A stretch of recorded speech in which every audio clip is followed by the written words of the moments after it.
সুপ্রিয় শিক্ষার্থী, আসসালামু আলাইকুম। স্বাগত জানাই আজকের অনলাইন ক্লাসে। আমি উম্মে কুলসুম তোমাদের সাথে আছি, প্রভাষক ব্যবস্থাপনা বিভাগ, পাঁচরুখি বেগম আনোয়ারা ডিগ্রি কলেজ। তো এবার আসা যাক, ব্যবসার পরিবেশ সম্পর্কে আমরা আজকে আলোচনা করব। ব্যবসায় সংগঠন ও ব্যবস্থাপনা প্রথম পত্রের ব্যবসায় পরিবেশ।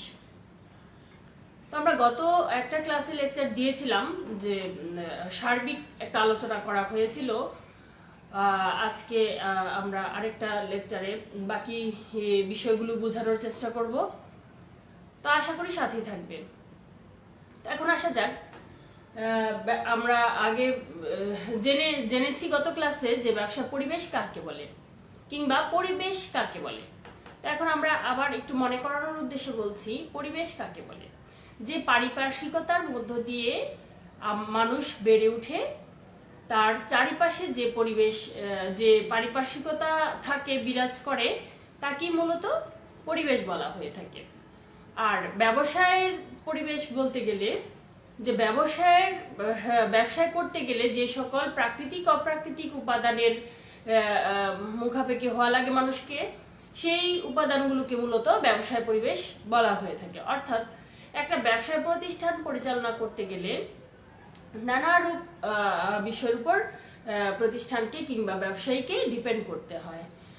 সেই বিষয়গুলোর মধ্যে দুইটা উপাদান নির্দিষ্ট করা থাকে। একটা হচ্ছে প্রাকৃতিক উপাদান, আর একটা হচ্ছে বস্তুগত কিংবা অবস্তুগত হতে পারে। প্রাকৃতিক উপাদান হতে পারে বা মনুষ্য সৃষ্ট বিভিন্ন উপাদান হতে পারে। তো যে সকল বিষয়গুলোকে একত্রিত করে যে উপাদানগুলো, সেগুলোকে মূলত ব্যবসায়ের পরিবেশ বলা হয়ে থাকে। তো এখন আসা যাক, ব্যবসায় পরিবেশ এবং পরিবেশ সম্পর্কে আমরা গত ক্লাসে আলোচনা করেছি, নিশ্চয়ই এটা মুখস্থ করেছো তোমরা। তো এখন আসা যাক যে ব্যবসায় পরিবেশের উপাদানগুলো কি কি। যে ব্যবসায় পরিবেশের উপাদান মূলত 6টি। উপাদানগুলোকে বলা হয় যে প্রাকৃতিক পরিবেশ, অর্থনৈতিক পরিবেশ, সামাজিক পরিবেশ, রাজনৈতিক পরিবেশ, প্রযুক্তিগত পরিবেশ এবং আইনগত পরিবেশ। এই সব পরিবেশগুলোর উপাদানগুলো নিয়েই কিন্তু একটা ব্যবসা প্রতিষ্ঠান এই উপাদানগুলোর মুখাপেক্ষি হয়েই কিন্তু তার কার্যক্রম সম্পন্ন করতে হয়। তো এই উপাদানগুলো যখন অনুকূলে থাকে একটা ব্যবসা প্রতিষ্ঠানের বা একটা ব্যবসায়ীর জন্য, যখন এই উপাদানগুলো সব অনুকূলে থাকে, তখন একটা ব্যবসায় সফলভাবে পরিচালিত হতে পারে।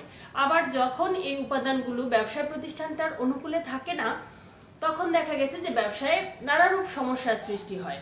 তো এই সমস্যাগুলোকে ওভারকাম করার জন্য যে যে উপাদানের ধারস্থ হওয়া লাগে আমাদের, সেই উপাদানগুলো এখানে উল্লেখ করে দিয়েছি আমি। যেমন প্রথমতই বলা যায় যে প্রাকৃতিক পরিবেশ, যে আমি কিছুক্ষণ আগে সংজ্ঞাতেই বলেছিলাম যে ব্যবসায় পরিবেশ হতে হলে সেটাকে বিভিন্ন প্রাকৃতিক এবং অপ্রাকৃতিক বস্তুগত এবং অবস্থাগত পারিপার্শ্বিকতার মধ্য দিয়ে যে ব্যবসা গড়ে ওঠে, যে তাকে ব্যবসায় পরিবেশ বলা হয়ে থাকে।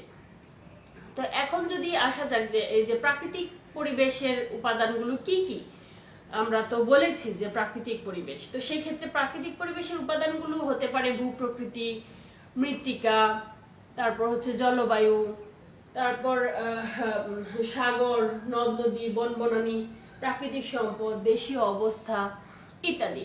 কেন বলা হয়েছে দেখো, যে আচ্ছা তার আগে বলে নেই যে যদি কোশ্চেন আসে যে প্রাকৃতিক পরিবেশ কাকে বলে, তখন তোমরা অনায়াসেই এটা দিতে পারো। এই উপাদানগুলো মুখস্থ করা একদম খুবই জরুরি তোমাদের জন্য, যে এই উপাদানগুলো মুখস্থ করলে তোমরা অনেকগুলো কোশ্চেনের আনসার পেয়ে যাবা। তো যে কারণে আমি বারবার বলছি যে এই উপাদানগুলো তোমরা অবশ্যই মুখস্থ করে নেবে। তো যদি বলা হয় যে প্রাকৃতিক পরিবেশ কাকে বলে, তো সেই ক্ষেত্রে তুমি বলতে পারো যে ভূপ্রকৃতি, মৃত্তিকা, জলবায়ু, সাগর ও বন বনাদি, নদ নদী, প্রাকৃতিক সম্পদ, দেশীয় অবস্থা ইত্যাদি নিয়ে যে পরিবেশ গঠিত হয় তাকে প্রাকৃতিক পরিবেশ বলা হয়ে থাকে। তো একইভাবে অর্থনৈতিক পরিবেশ কাকে বলে? আয় ও সঞ্চয়, চাহিদা ও ভোগ, বাজার, মূলধন ও বিনিয়োগ, অর্থ ও ঋণ ব্যবস্থা, আর্থিক প্রতিষ্ঠান সমূহ ইত্যাদি হচ্ছে অর্থনৈতিক, ইত্যাদি নিয়ে যে পরিবেশ গঠিত তাকে বলা হয় অর্থনৈতিক পরিবেশ। এখন বলেছিলাম আমরা যে ব্যবসায় পরিবেশের এই উপাদানগুলো ব্যবসায়ের ক্ষেত্রে কিভাবে প্রভাব বিস্তার করে। এখন দেখা গেল যে একটা জায়গার আমাদের একই দেশে বাংলাদেশেই এক জায়গার মাটি উর্বর, আরেক জায়গার মাটি উর্বর নয়। এক জায়গায় সুতা দিয়ে বস্ত্র তৈরির জন্য কোনো জায়গা খুবই প্রসিদ্ধ, আবার কোনো জায়গা মৃৎশিল্পের জন্য প্রসিদ্ধ। তো এক এক জায়গায় এক এক রকমের কাজ কিন্তু হয়ে থাকে। আর তাছাড়া আমাদের দেশের ভূখণ্ড ছাড়িয়ে যদি অন্য কোনো দেশে যাই, তো সেক্ষেত্রে দেখা যায় যে অন্য কোনো দেশগুলোও যেমন নরওয়েতে মৎস্য শিল্প, বাংলাদেশে পাট শিল্প, কুয়েতে পেট্রোলিয়াম শিল্প। তো এই কি কারণ, এই যে এই প্রাকৃতিক পরিবেশের তারতম্যের কারণেই কিন্তু এক এক দেশের এক একটা পণ্যের বা এক একটা উপাদানের কি বলে, এক এক দেশে এক এক উপাদান বেশি প্রসিদ্ধ বা এক এক উপাদান বেশি তৈরি হয়, কিংবা এই যে মৎস্য শিকার করা যায় নরওয়েতে। তো এই একইভাবে দেখা গেছে যে বাংলাদেশেরও এক এক জায়গায় এক এক রকম মাটির কারণে এক এক রকম ফলন হয়। এক এক জায়গায় কোথাও মাটি ভালো, সেজন্য ভালো ফলন হয়। পলি অঞ্চলগুলো, বাংলাদেশের যে পলি অঞ্চলগুলো, সেগুলো নদীমাতৃক দেশ যেহেতু বাংলাদেশ, নদীর আশপাশের নিচু জমিগুলোতে কিন্তু ফলন খুব ভালো হয়। তো এটা আবার যেখানে নদী মাতৃক নয়, পাহাড়ি অঞ্চল, সেখানে আবার চা ভালো হয়। সিলেটের চা খুবই ভালো উৎপন্ন হয় এবং আমাদের দেশ থেকে চা অন্যান্য দেশেও রপ্তানি করা হয়। তো এটা মাটির কারণে, কারণ এখানে এই যে মৃত্তিকার কথা বলা হয়েছে, যে ভূপ্রকৃতি, জলবায়ু, ভূপ্রকৃতির সাথে সাথে মাটিও কিন্তু অনেকটা বড় বহন করে। তো যাই হোক, তারপর হচ্ছে সাগর, নদ নদীর কারণে এই দেখা গেছে যে বাংলাদেশের নদীগুলোকে কেন্দ্র করে বর্তমানে শিল্প প্রতিষ্ঠানগুলো গড়ে ওঠে। নদীপথে পণ্য আনয়ন সুবিধা, তারপর কি বলে, মিল ফ্যাক্টরির বজ্র নদীতে গিয়ে মিশা যায়, খোলা জায়গা। তো সব মিলিয়ে দেখা গেছে যে সাগর ও নদ নদীও কিন্তু ব্যবসার ক্ষেত্রে অনেক গুরুত্বপূর্ণ ভূমিকা পালন করে। তারপর বনানী, তারপর হচ্ছে প্রাকৃতিক সম্পদ, একটা দেশের দেশীয় অবস্থা, এই সব কিছু কিন্তু একটা ব্যবসাকে সুষ্ঠু এবং সুন্দরভাবে পরিচালনা করতে সহায়তা করে। তো এরপর আসা যাক অর্থনৈতিক পরিবেশ। তো ব্যবসায়ের ক্ষেত্রে অর্থ যেহেতু ব্যবসায় প্রাণ, তো সেজন্য অর্থনৈতিক পরিবেশটা যতটা অনুকূলে থাকবে ততই ব্যবসায়িক সমৃদ্ধি লাভ করা সম্ভব হবে। তো অর্থনৈতিক পরিবেশ কাকে বললে কি বলা যায়, যে আয় ও সঞ্চয়, চাহিদা ও ভোগ, বাজার, মূলধন ও বিনিয়োগ, অর্থ ও ঋণ ব্যবস্থা, আর্থিক প্রতিষ্ঠান সমূহ ইত্যাদি। এগুলো এই সব উপাদান নিয়ে যে পরিবেশ গঠিত হয় তাকে অর্থনৈতিক পরিবেশ বলা হয়ে থাকে। তো এখন আসা যাক যে আয় ও সঞ্চয়, চাহিদা ও ভোগ, যে একটা অঞ্চলে কি ধরনের পণ্য উৎপাদন হবে এবং তার চাহিদার পরিমাণ কিরকম, তার উপর ডিপেন্ড করে কিন্তু ওই স্থানের পণ্যটি উৎপাদন করা হয়ে থাকে। তো এরপর মূলধন ও বিনিয়োগ, অর্থ ঋণ ব্যবস্থা, যে একটা আর্থিক প্রতিষ্ঠান সমূহ যে অঞ্চল ভিত্তিক বেশি থাকে এবং অর্থ ঋণ গ্রহণ করা সম্ভব হয়, সেক্ষেত্রে দেখা যাচ্ছে ব্যবসায়িক প্রতিষ্ঠানগুলো কিন্তু অনেকটাই নিশ্চিন্ত থাকে এবং সেখানে ব্যবসায়িক কার্যক্রম পরিচালনা করা হয় সহজে। তো তাই বলা যায় যে এই সকল উপাদানও কিন্তু ব্যবসায়কে অনেক প্রভাবিত করে। তো ব্যবসার পরিবেশের এই প্রত্যেকটা উপাদান এক একটা ছাড়া ব্যবসায় কার্যক্রম সম্পন্ন করা সম্ভব হয়ে ওঠে না।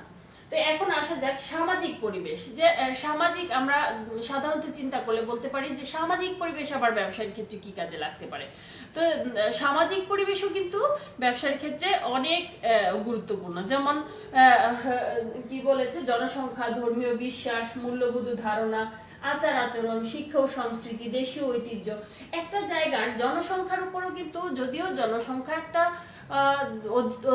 অতিমাত্রায় জনসংখ্যা একটা মানুষের জন্য কিংবা একটা দেশের জন্য ভয়ঙ্কর রূপ ধারণ করতে পারে, তবুও কিন্তু ব্যবসায়ের ক্ষেত্রে জনসংখ্যাটাই আশীর্বাদ হিসেবে বয়ে আনে। কারণ একটা দেশে বাজার সৃষ্টির প্রধান উপাদানই হচ্ছে জনসংখ্যা। বাজার সৃষ্টি হয়, চাহিদার সৃষ্টি হয় জনসংখ্যার মাধ্যমে। তো যে কারণে জনসংখ্যা ও একটা ব্যবসায়ের কে প্রভাবিত করে। তারপর হচ্ছে ধর্মীয় বিশ্বাস, মূল্যবোধ ধারণা, আচার আচরণ। দেখা গেছে নির্দিষ্ট দেশের শিক্ষা সংস্কৃতি, আচার আচরণ এগুলোর উপর ডিপেন্ড করেও একটা ব্যবসায়িক কেন্দ্র, ব্যবসায়ী প্রতিষ্ঠান গঠিত হয়ে থাকে। এগুলোকে গুরুত্ব দিয়েই ব্যবসায় প্রতিষ্ঠান গঠন করতে হয়। এরপর আসে যাক রাজনৈতিক পরিবেশ। রাজনৈতিক পরিবেশের কথা যখন আসে তখনই মনে হয় যে রাজনৈতিক স্থিতিশীলতা এবং অস্থিতিশীলতা। রাজনৈতিক পরিবেশ যখন অস্থিতিশীল হয় তখন দেখা গেছে যে একটা সার্বিক ব্যবসা প্রতিষ্ঠানগুলোর উপরই এর প্রভাব পড়ে। তো আবার যখন স্থিতিশীল থাকে রাজনৈতিক পরিবেশ তখন দেখা গেছে যে ব্যবসা কার্যক্রমগুলো সচল থাকে। তাই সেজন্য রাজনৈতিক পরিবেশও কিন্তু ব্যবসায় প্রতিষ্ঠানের ক্ষেত্রে অনেক গুরুত্ব আরোপ করে। সার্বভৌমত্ব, সরকারের দৃষ্টিভঙ্গি, রাজনৈতিক স্থিতিশীলতা, আইন শৃঙ্খলা পরিস্থিতি ইত্যাদি।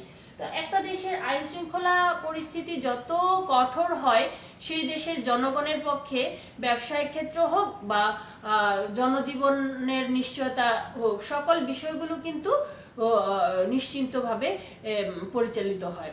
তো যে কারণে দেখা গেছে যে একটা দেশের রাজনৈতিক পরিস্থিতির উপরেও ব্যবসার পরিবেশ অনেকটাই ডিপেন্ড করে। তো এরপর আসা যাক প্রযুক্তিগত পরিবেশ। তো প্রযুক্তির দিক থেকে বাংলাদেশ এখন এগিয়ে যাচ্ছে অনেকটা। তো দেখা গেছে যে যেই দেশ প্রযুক্তির দিক থেকে যত এগিয়ে আছে সেই দেশের ব্যবসা বাণিজ্যের কার্যক্রম তত বেশি সম্প্রসারিত। তো তাই দেখা গেছে যে প্রযুক্তিগত পরিবেশটাও ব্যবসায় পরিবেশের ক্ষেত্রে অনেক বেশি গুরুত্ব বহন করে। তো দেখা গেছে প্রযুক্তিগত পরিবেশের ক্ষেত্রে কি কি থাকে? বিজ্ঞান ও কারিগরি শিক্ষা, বিজ্ঞান ও প্রযুক্তির ব্যবহার, উন্নত প্রযুক্তি ব্যবহারকারী প্রতিষ্ঠান। তো বিজ্ঞান ও কারিগরি শিক্ষাটা যখন একটা ছোট থেকেই একজন লোক পেয়ে আসে তখন দেখা গেছে ব্যবসার ক্ষেত্রে তার আধুনিক প্রযুক্তির ব্যবহারে তেমন কোনো সমস্যা হয় না। তো আবার যখন দেখা গেছে যে বিজ্ঞান ও প্রযুক্তির ব্যবহারটা করা হয় তখন খুব দ্রুততার সাথে আধুনিকভাবে পণ্যদ্রব্য সরবরাহ করা যায় এবং সেই দেশের সেই প্রতিষ্ঠানের কার্যক্রমগুলো খুব ত্বরান্বিত হয়। তো এরপর আসা যাক উন্নত প্রযুক্তি ব্যবহারকারী প্রতিষ্ঠান। তো যে সকল প্রতিষ্ঠান উন্নত প্রযুক্তি ব্যবহার করে যারা উন্নত প্রযুক্তি ব্যবহার করে না, দুইটার মধ্যে যখন কম্পেয়ার করা হয় তখন দেখা গেছে যে যারা উন্নত প্রযুক্তি ব্যবহার করে তারা এগিয়ে থাকে। কারণ হচ্ছে যে একটা সময় মানুষ যন্ত্র নির্ভর ছিল না, হ্যাঁ, কায়িক শ্রমের উপরে বেশি গুরুত্ব দিত, কায়িক শ্রম করত। তো তাতে করে দেখা গেছে যে মানুষ আর মেশিন দুইটা যেহেতু এক নয়, মানুষের যেহেতু ক্ষুধা তৃষ্ণা থাকে, কাহিল থাকে, থাকে, তো যে কারণে মানুষের দ্বারা যতটা কাজ করা সম্ভব হয় যন্ত্রের দ্বারা তার চেয়ে অনেক গুণ বেশি কাজ করা সম্ভব হয়। তো এই ধারণা থেকেই কিন্তু মূলত শিল্প বিপ্লবের উদ্ভব ঘটে এবং শিল্প বিপ্লবের পর আর শিল্প বিপ্লবের পূর্বে যে ব্যবসায়িক ক্ষেত্রে যে তফাৎটা ছিল সেটা কিন্তু শিল্প বিপ্লবের পরই পরিলক্ষিত হয়েছে যে মানুষ যন্ত্রের দ্বারা কতটা এগিয়ে যেতে পারে। তো যাই হোক, তো এই প্রযুক্তি, নতুন নতুন প্রযুক্তি, নতুন নতুন যন্ত্রপাতির ব্যবহারের কারণে দেখা গেছে প্রাতিষ্ঠানিক কার্যক্রমও খুব ত্বরান্বিত হয়। তো যে কারণে দেখা গেছে যে প্রযুক্তিগত পরিবেশটাও ব্যবসায়িক পরিবেশের ক্ষেত্রে অনেক গুরুত্ব বহন করে। এরপর আসা যাক আইনগত পরিবেশ। তো আমরা এর আগেই বলেছিলাম রাজনৈতিক পরিবেশের মধ্যে আইন শৃঙ্খলা আছে, হ্যাঁ, আইন শৃঙ্খলা বিষয়ে বলা আছে যে বাণিজ্যিক ও শিল্প আইন, পরিবেশ আইন, ভোক্তা অধিকার আইন ইত্যাদি। তো ব্যবসায়ের ক্ষেত্রে যদি আইন প্রয়োগের ব্যবস্থা না থাকে সেক্ষেত্রে দেখা গেছে যে অসাধু ব্যবসায়ীরা বেশি স্ট্রং হয়ে যাবে এবং যারা লিগেলি বিজনেস করছে তারা প্রতারিত হতে হয়। তো সেই জন্য বাংলাদেশে কিংবা বিশ্বের বিভিন্ন জায়গায় আইনগত পরিবেশের বিষয়গুলো উল্লেখ করা থাকে। তো বাণিজ্যিক পরিবেশ,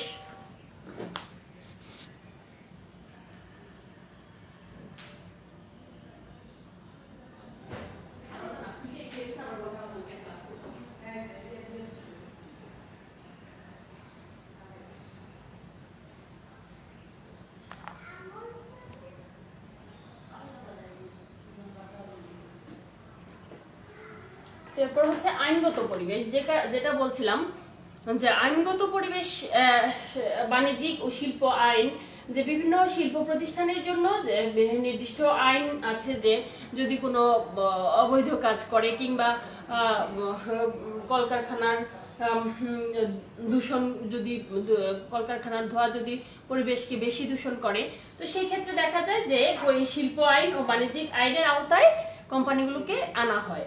এবং এছাড়া আরেকটি হচ্ছে পরিবেশ আইন, পরিবেশ সংরক্ষণ আইন সম্পর্কে আমরা ব্যবসা পরিবেশ বলে আরেকটি চ্যাপ্টার আছে, সেখানেও ডিটেলসে আলোচনা করব যে পরিবেশ আইন কি। পরিবেশ নষ্ট হয় এই ধরনের কার্যক্রম না করার জন্য প্রতিষ্ঠানগুলোকে যে আইনের আওতায় আনা হয় সেটা হচ্ছে পরিবেশ আইন। পরিবেশের বিভিন্ন উপাদান যেমন বায়ু, পানি, মাটি, তারপর বায়ু, পানি, মাটি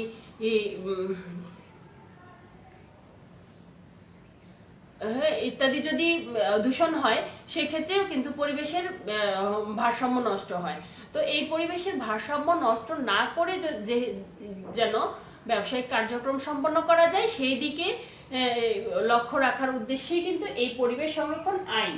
আর ভোক্তা অধিকার আইন ইত্যাদি, ভোক্তাদের সংশ্লিষ্ট ভোক্তাদের যদি যেন কোনো কারণে প্রতারিত না হতে হয়, সেই জন্য ভোক্তা অধিকার আইনও বিদ্যমান আছে। তো এইগুলো মূলত আইনগত পরিবেশটাও মূলত ব্যবসায় কার্যক্রম সম্পন্ন করার জন্য অনেকটাই গুরুত্ব বহন করে। তো এই হচ্ছে ব্যবসায় পরিবেশের সাধারণ উপাদানসমূহ। তো এই উপাদানসমূহ যদি তোমরা জানো, তাহলে এই ব্যবসায় পরিবেশ সম্পর্কে অনেকটা অংশ জানা হবে। আমি গত ক্লাসে কথা বলেছিলাম যে এটা যেন তোমরা মুখস্থ করো, এটা এই অনুযায়ী নোট করে নাও, প্রয়োজনে নোট করে এই কোশ্চেনগুলো পড়ে ফেলবা। এবং প্রত্যেকটার জন্য আলাদা আলাদা কোশ্চেন হয়, যে রাজনৈতিক পরিবেশ কাকে বলে, প্রযুক্তিগত পরিবেশ কাকে বলে। তো তখন যদি তুমি রাজনৈতিক দাও, যে একটা দেশের সার্বভৌমত্ব, সরকারের দৃষ্টিভঙ্গি, রাজনৈতিক স্থিতিশীলতা, আইন শৃঙ্খলা পরিস্থিতি নিয়ে যে পরিবেশ গঠিত হয়, তাকে আইনগত পরিবেশ, রাজনৈতিক পরিবেশ বলা হয়ে থাকে। তো এমনই ভাবে প্রত্যেকটাকে তুমি উত্তর দেওয়ার চেষ্টা করবে। তো এরপরে আসা যাক যে একটা ব্যবসায়িক পরিবেশের যে উপাদানগুলো কমপ্লিট করলাম, তো উপাদানের পর কি আসে, যে একটা ব্যবসার উপর পরিবেশের উপাদান সমূহের প্রভাব, যে উপাদানগুলোর কথা আমরা বলেছি যে এই উপাদানগুলো থাকা লাগে, কিন্তু এই উপাদানগুলোর না থাকলে বা না হলে আমাদের কি কি সমস্যা হতে পারে, বা এটা কি প্রভাব, কি প্রয়োজন ব্যবসায়ের ক্ষেত্রে, সে সম্পর্কে আমরা আলোচনা করব। তো দেখা গেছে যে ব্যবসায় পরিবেশের উপাদান, একটা ব্যবসায় সংগঠন মূলত কতগুলো মুখ্য উপাদান ও বিষয়ের উপর সম্পর্কিত। যে মানবিক উপাদানের মধ্যে হচ্ছে মালিক, ব্যবস্থাপনা, তারপর হচ্ছে শ্রমিক, কর্মী ইত্যাদি হচ্ছে মানবীয় উপাদান। আর বস্তুগত উপাদানের মধ্যে আছে পুঁজি, যন্ত্রপাতি, কাঁচামাল, বাজার ইত্যাদি হচ্ছে বস্তুগত উপাদান। এখন মানবীয় উপাদান এবং বস্তুগত উপাদান দুইটাই কিন্তু একটা ব্যবসা প্রতিষ্ঠানের জন্য অনেক জরুরি। কারণ দেখা গেছে যে আমরা ব্যবস্থাপনার 6M সম্পর্কে পড়েছিলাম, সেখানে ম্যান, মেশিন, মানি, মেথড, ম্যাটেরিয়ালস, মার্কেট, এই 6টা উপাদানের কথা বলা হয়েছে। তো এখানে ম্যানটাকে আবার 3 ভাগে ভাগ করা হয়েছে। একটা হচ্ছে মালিক, ব্যবস্থাপক, শ্রমিক, কর্মী। তিনটেই কিন্তু ম্যান মানে মানুষের মানবীয় উপাদানের মধ্যে পড়ে। আর বস্তুগত উপাদানের মধ্যে যা যা বলেছিলাম, মেশিন, মানি, মেথড, ম্যাটেরিয়ালস, মার্কেট। তো মেশিন একটা ব্যবসা প্রতিষ্ঠানকে অবশ্যই প্রভাবিত করে। মানি, অর্থ না হলে ব্যবসা, আমি অর্থনৈতিক পরিবেশের কথা এখানে বলেছি, অর্থ না হলে ব্যবসায়িক কার্যক্রম সম্পন্ন করা সম্ভব হয় না। তো একইভাবে মার্কেট, ম্যাটেরিয়ালস, মেথডের কথাও বলেছি, যে প্রযুক্তিগত পরিবেশে, প্রযুক্তি এটা মেথডের কথা বলা হয়েছে। তো ম্যাটেরিয়ালস হচ্ছে কাঁচামাল ছাড়া একটা ব্যবসা প্রতিষ্ঠান তার কার্যক্রম শুরুই করতে পারে না, যে করে এখানে ম্যাটেরিয়ালস এর কথাও বলা হয়েছে। আর লাস্ট ওয়ান হচ্ছে মার্কেট, মানে যেই অবস্থাটাকে ঘিরে ব্যবসায়িক পণ্যগুলো জনগণের হাতে পৌঁছায়, সেটাকে মূলত মার্কেট বলা হয়ে থাকে। তো এই মার্কেট দিকটাও গুরুত্ব বহন করে একটা ব্যবসা প্রতিষ্ঠানের ক্ষেত্রে। তো সেই জন্য বলা হয়েছে যে ব্যবসার উপর প্রভাব বিস্তারকারী উপাদানগুলোর মধ্যে মানবীয় এবং বস্তুগত দুই ধরনের উপাদানই প্রভাব বিস্তার করে। একটা হচ্ছে মালিক, আরেকটা হচ্ছে এই ব্যবস্থাপক, আরেকটা হচ্ছে শ্রমিক কর্মী। এই তিন ধরনের উপাদান, আর বাকিগুলো হচ্ছে পুঁজি, যন্ত্রপাতি, কাঁচামাল, বাজার ইত্যাদি। তো এখন আসা যাক যে এরূপ প্রভাবগুলো কি কি প্রভাবিত করে, এসব উপাদানগুলো কি কি। এক হচ্ছে উপকরণ প্রাপ্তি। তো দেখা গেছে যে একটা দেশের ব্যবসা উন্নয়ন এর সংশ্লিষ্ট প্রয়োজনীয় উপকরণাদি সহজ প্রাপ্তির উপর নির্ভর করে। যে একটা দেশের উন্নয়নের ক্ষেত্রে বা একটা প্রতিষ্ঠান ভালোভাবে সচলভাবে পরিচালিত হতে গেলে তার কাঁচামালগুলো বা উপকরণাদিগুলো, শুধু কাঁচামাল নয়, বিভিন্ন উপকরণাদি কতটা সহজে পাওয়া যায় তার উপরও কিন্তু অনেকটা ডিপেন্ড করতে হয়। তো এই সকল উপকরণ প্রাপ্তির বিষয় পরিবেশের দ্বারা বিশেষভাবে প্রভাবিত হয়। হ্যাঁ, তো ব্যবসায় সংগঠন উন্নয়নে প্রয়োজনীয় উপকরণ পরিবেশের প্রভাব নিম্নে আলোচনা করব। কি কি পরিবেশের প্রভাব লক্ষ্য করা যায়। একটা হচ্ছে মূলধন প্রাপ্তি। যে মূলধন বা অর্থ ব্যবসায়ের প্রাণ, আমরা এটা জানি যে এই মূলধনটা প্রাপ্তি হতে হলে বা মূলধনটা পেতে গেলে আমাদেরকে অবশ্যই অর্থনৈতিক পরিবেশের যে উপাদান আমরা বলেছিলাম যে এই যে অর্থনৈতিক পরিবেশের উপর ডিপেন্ড করতে হয়। যে একটা দেশের যেখানে ব্যবসায়িক কার্যক্রম বেশি সচল থাকে তার আশেপাশে অর্থনৈতিক কার্যক্রমগুলো কেমন, লেনদেনের সুযোগ সুবিধা কেমন, বা একটা ব্যবসায়িক আর্থিক প্রতিষ্ঠান আছে কিনা, বা আর্থিক প্রতিষ্ঠান থেকে সেই সুযোগ সুবিধাগুলো পাওয়া যাচ্ছে কিনা, সেই ব্যাপারেও কিন্তু চিন্তা ভাবনা করা লাগে। তো এরপর আসা যাক কাঁচামাল প্রাপ্তি। যে কাঁচামাল প্রাপ্তির বিষয়টিও প্রাকৃতিক পরিবেশের উপর ডিপেন্ড করে। যে যখন একটা প্রতিষ্ঠান তার কার্যক্রম উপকরণাদি সংস্থাপন করার পর তার কার্যক্রম শুরু করতে যাবে, তখনই তার কাঁচামালের প্রয়োজন হয়। আর এই কাঁচামালটা মূলত আসে প্রাকৃতিক পরিবেশ থেকে।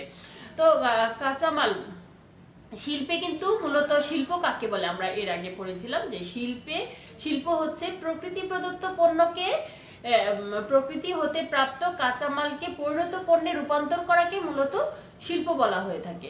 এখন প্রকৃতি হতে যে পণ্যটা পাই আমরা সেটাকেই কিন্তু কাঁচামাল বলে থাকি।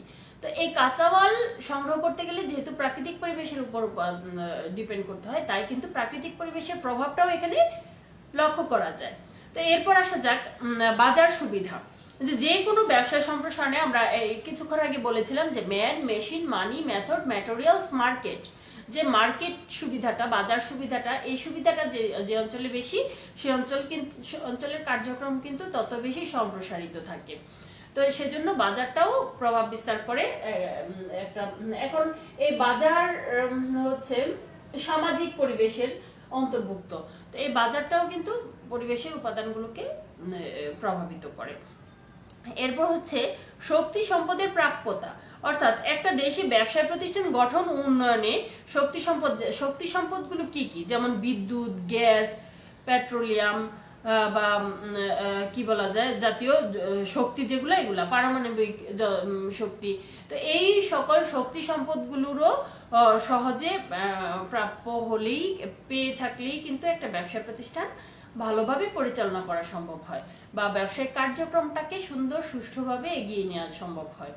তো এরপর আসা যাক মানব সম্পদের প্রাপ্যতা। তো এর আগেই বলেছিলাম যে বস্তুগত এবং মানবীয় এবং বস্তুগত দু ধরনের উপাদান ব্যবসায়িক ক্ষেত্রে লাগবেই। তো তার মাঝখানে একটা হচ্ছে মানুষ, আর একটা হচ্ছে যন্ত্রপাতি, কাঁচামাল ইত্যাদি ইত্যাদি।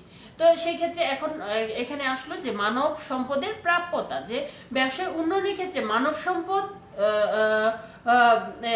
যতটা সহজে পাওয়া যাবে ততই কিন্তু ব্যবসায়িক কার্যক্রম উন্নয়ন করা সম্ভব হয়। যেমন একদিকে উদ্যোক্তা, ব্যবস্থাপক, শ্রমিক কর্মী হিসেবে কাজ করে এই দক্ষ মানব সম্পদ অর্থনৈতিক পরিবেশের গুরুত্ব বহন করে।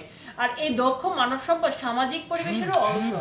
এর উপাদানের কার্যকর্ষতার কারণে জাপান, চীন, ভারত আজ ব্যবসায় বাণিজ্যে উন্নত।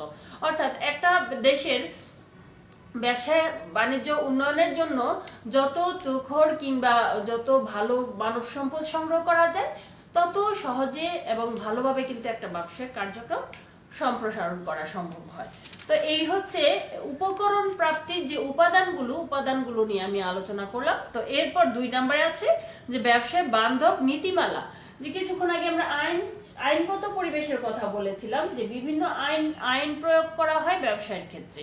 তো এইখানেও বলা হয়েছে যে ব্যবসা বান্ধব নীতিমালা, অর্থাৎ সরকারের ব্যবসা বান্ধব নীতিমালাগুলো হচ্ছে শিল্প নীতি, বাণিজ্য নীতি, কর নীতি, আমদানি নীতি, হ্যাঁ, রপ্তানি নীতি ইত্যাদি যদি না থাকে একটা প্রতিষ্ঠানে, একটা দেশে, সেক্ষেত্রে দেখা গেছে যে ব্যবসায়িক কার্যক্রম সম্প্রসারণ করা সম্ভব হয় না। তাই একটা দেশের সার্বভৌমত্ব এবং তার নীতি নির্ধারণের মধ্য দিয়ে কিন্তু একটা ব্যবসায় ভালোভাবে সম্প্রসারণ ঘটে।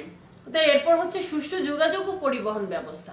একটা ব্যবসায় প্রতিষ্ঠানের ক্ষেত্রে অবশ্যই যোগাযোগ ব্যবস্থা অনেক বড় ভূমিকা পালন করে, কেননা ব্যবসার ক্ষেত্রে যদি যোগাযোগটা সুষ্ঠু এবং সুন্দর না হয়, সেক্ষেত্রে ব্যবসায়িক কার্যক্রমটা সহজভাবে খুব দ্রুততার সাথে করা সম্ভব হয় না। যে কারণে দেখা গেছে যে বাংলাদেশ নদীমাতৃক দেশ, আমাদের দেশের ম্যাক্সিমাম ব্যবসায়িক প্রতিষ্ঠানগুলোই চেষ্টা করে যে নদীর ধারস্থ জায়গায় ব্যবসায়িক প্রতিষ্ঠানগুলো গড়ে তোলার জন্য। এর মূল কারণই হচ্ছে যে নদীপথে যেন মালামাল আনয়ন করা যায়, বজ্র পদার্থ নিক্ষেপ করা যায়, বা সেজন্য নদীকে কেন্দ্র করেই ব্যবসা প্রতিষ্ঠানগুলো গড়ে ওঠে। তো এরপর আসা যাক অনুকূল আইন শৃঙ্খলা পরিস্থিতি। যে একটা দেশের আইন শৃঙ্খলা পরিস্থিতি যতটা অনুকূলে থাকে, সেই দেশের কার্যক্রম এবং সেই দেশের যাবতীয় সার্বিক কার্যক্রম ততটাই উন্নত এবং সুন্দরভাবে পরিচালিত হয়। যে কারণে আইনগত পরিবেশটাও এখানে, এখানে আমি আইনগত পরিবেশের কথা বলেছিলাম, যে বাণিজ্যিক ও শিল্প আইন, পরিবেশ আইন, ভোক্তা অধিকার আইন ইত্যাদি, যে আইনগত পরিবেশও এখানে আইন শৃঙ্খলা পরিস্থিতির কারণে দেখা গেছে যে একটা দেশের যাবতীয় কার্যক্রম ব্যবসায়িকভাবে সুন্দরভাবে সম্পন্ন করা সম্ভব হয়। এরপর হচ্ছে ব্যবসায় সহায়ক সেবা। তা এখন এই পর্যন্ত আসার পরে দেখা গেল সহায়ক সেবা, যে সেবাগুলো ব্যবসার ক্ষেত্রে সরাসরি হস্তক্ষেপ না করলেও এটা সহায়ক সেবা হিসেবে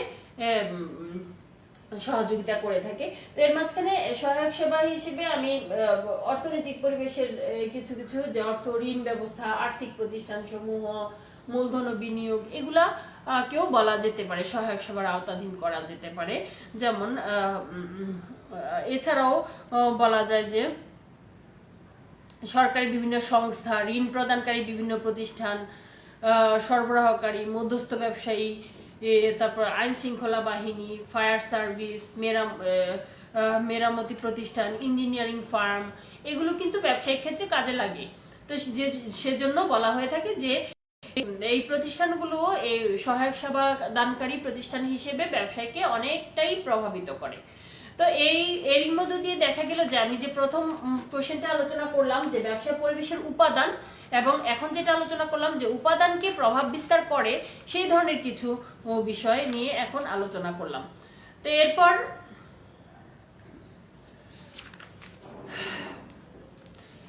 আমরা বাংলাদেশে ব্যবসায় পরিবেশ নিয়ে আলোচনা আছে। এটা আমার মনে হয় না যে আবার আলোচনা করার দরকার আছে, কারণ এটা আমি অলরেডি আলোচনা করেছি যে বাংলাদেশে ব্যবসায় পরিবেশ, বাংলাদেশে ব্যবসা করার জন্য পরিবেশ কতটা গুরুত্বপূর্ণ এবং পরিবেশ কিভাবে ব্যবসাকে প্রভাবিত করে, সেই বিষয়গুলো সম্পর্কেও কিন্তু এখানে উল্লেখ করা হয়েছে এই কোশ্চেনটাতে, তো যেটা আমি অলরেডি আলোচনা করেছি। তো এর মাঝখান থেকেই তোমরা এটার উত্তর খোঁজার চেষ্টা করবে। তো নেক্সট যে কোশ্চেনটা নিয়ে আমি আলোচনা করব যে বাংলাদেশে ব্যবসা পরিবেশ উন্নয়নের সমস্যা। যে বাংলাদেশে ব্যবসায় পরিবেশ, যে পরিবেশের যে উপাদানগুলো, সেই উপাদানগুলো আছে, বিদ্যমান আছে, কিন্তু সেগুলোকে আবার উন্নয়নের ক্ষেত্রে বিভিন্ন সমস্যাও বিরাজ করে, যে সমস্যার কারণে বাংলাদেশে ব্যবসায় কার্যক্রম খুব দ্রুত সম্প্রসারণ করা সম্ভব হচ্ছে না, বা কিছু ক্ষেত্রে সমস্যার সৃষ্টি হয়।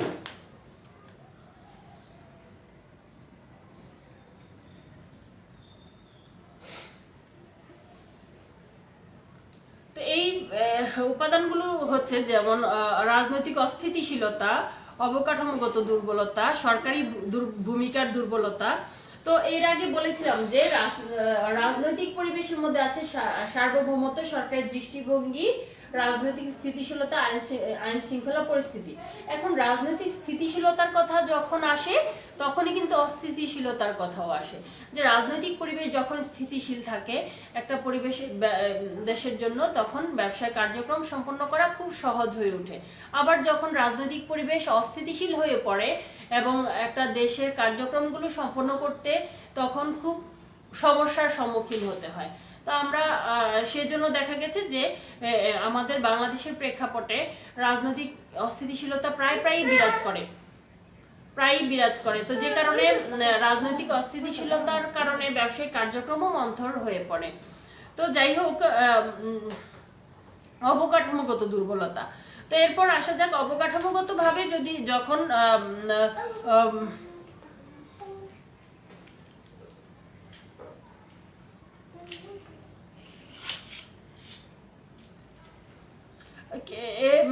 অবকাঠামোগত দিক বলতে রাস্তাঘাট, গ্যাস, বিদ্যুৎ, পানি, হ্যাঁ, এই ধরনের সুযোগ সুবিধাগুলোকে বলা হয়েছে। তো এই ধরনের সুযোগ সুবিধা থেকে যখন বঞ্চিত থাকে একটা প্রতিষ্ঠান, তখন দেখা গেছে তাদের ব্যবসায়িক কার্যক্রমও সম্পন্ন করা সম্ভব হয় না। তো অনুরূপভাবে সরকারি ভূমিকার দুর্বলতা, যখন সরকার কোনো বিষয় নীরব থাকে এবং কোনো বিশেষ বিষয় যেটাতে হস্তক্ষেপ করা সরকারের দরকার সেক্ষেত্রে চুপ থাকে, তখনও দেখা গেছে যে ব্যবসায়িক কার্যক্রম সঠিকভাবে সম্পন্ন করা সম্ভব হয় না। তো একইভাবে আর্থিক অন্যান্য সহযোগী প্রতিষ্ঠান সমূহের দুর্বলতা, শিক্ষা ও সচেতনতার অভাব, তারপর হচ্ছে সুশাসনের অভাব। তো এই ধরনের কিছু সমস্যা আছে যেটা ব্যবসায় করতে গেলে এই ধরনের সমস্যার সম্মুখীন হতে হয়। আর এই ধরনের সমস্যাগুলোকে ওভারকাম করতে পারলেই ব্যবসায় প্রতিষ্ঠান খুব ভালোভাবে সচলভাবে কার্যক্রম সম্পন্ন করতে পারে এবং এগিয়ে যেতে পারে। তো এই পর্যন্ত দেখা গেল যে আজকের আলোচনা আর না করলাম, এ পর্যন্তই থাকুক। তো এরপর আমরা যে কোশ্চেনগুলো নিয়ে আলোচনা করব সেটা হচ্ছে যে বাংলাদেশের ব্যবসা পরিবেশে উন্নয়নের সমস্যার সমাধান। তো আমরা কিছুক্ষণ আগে যেটা আলোচনা করেছি যে বাংলাদেশের ব্যবসা পরিবেশ উন্নয়নের সমস্যা, তো যে সমস্যাগুলো আছে সমস্যা উত্তরণেরও ব্যবস্থা আছে। তো উত্তরণের যে ব্যবস্থাগুলো সেগুলো নিয়ে আমরা নেক্সট ক্লাসে আলোচনা করব এবং এরপর কিছু সংক্ষিপ্ত কোশ্চেন দিব এবং সেই কোশ্চেনগুলো সম্পর্কে আলোচনা করে দিব, পড়া দিয়ে দিব, সেই সম্পর্কে তোমরা পড়বে।